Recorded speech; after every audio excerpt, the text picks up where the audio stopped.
Line Kashmir honey. அழகும் வாசனையும் கமழும் காஷ்மீர் லயன் காஷ்மீர் ஹனி. அசல் தேன் அசந்தேன்.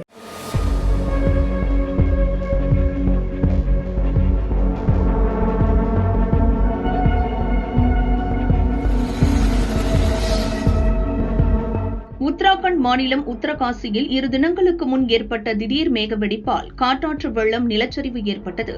தராலி மற்றும் அர்சில் பகுதிகளில் வீடுகள், கடைகள், வர்த்தக நிறுவனங்கள், அலுவலகங்கள் என பல கட்டடங்கள் மண்ணில் புதைந்தன. வெள்ளத்தில் பல வீடுகள் அடித்து செல்லப்பட்டன. அங்கிருந்து ராணுவ முகாம்களும் வெள்ளத்தில் அடித்து செல்லப்பட்டதால் வீரர்கள் சிலர் மாயமாகினர். இந்த வெள்ளத்தில் 4 பேர் உயிரிழந்ததாகவும் 100க்கும் மேற்பட்டோர் காணாமல் போயினர். தராலி மற்றும் அதை ஒட்டிய பகுதிகள் பிற பகுதிகளில் இருந்து முற்றிலும் துண்டிக்கப்பட்டது. இதனால் மீட்பு பணிகளில் தாமதம் ஏற்பட்டது. கடும் சிரமத்திற்கு இடையே ராணுவம், துணை ராணுவம், விமானப்படை, NDRF, SDRF, தீயணைப்புத்துறை, போலீஸ், தன்னார்வலர்கள் என அனைத்து தரப்பினரும் மீட்பு பணியில் ஈடுபட்டுள்ளனர்.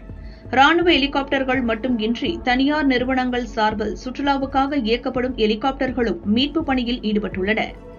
வெள்ளம் பாதித்த பகுதியிலிருந்து இதுவரை 400 பேர் மீட்கப்பட்டுள்ளனர். அவர்களில் 150 பேர் ஹெலிகாப்டர் மூலம் டேராடூனுக்கு அழைத்து செல்லப்பட்டனர். டேராடூன் அழைத்து செல்லப்பட்டவர்களில் சிலர் அங்குள்ள மருத்துவமனைகளில் சேர்க்கப்பட்டுள்ளனர். மேலும் சிலர் மருத்துவ பரிசோதனைகளுக்கு பிறகு நிவாரண முகாம்களில் தங்க வைக்கப்பட்டுள்ளனர். இதனிடையே தராலி மற்றும் அர்சில் பகுதிகளில் தற்போது வானிலை சாதகமாக இருப்பதால் மீட்பு பணி துரிதப்படுத்தப்பட்டுள்ளது.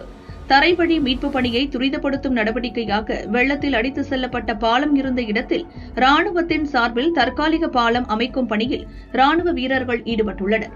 இன்று மாலைக்குள் பாலம் கட்டி முடிக்கப்படும் என்பதால் மீட்பு பணி மேலும் தீவிரமடையும் என ராணுவ உயர் அதிகாரிகள் கூறினர்.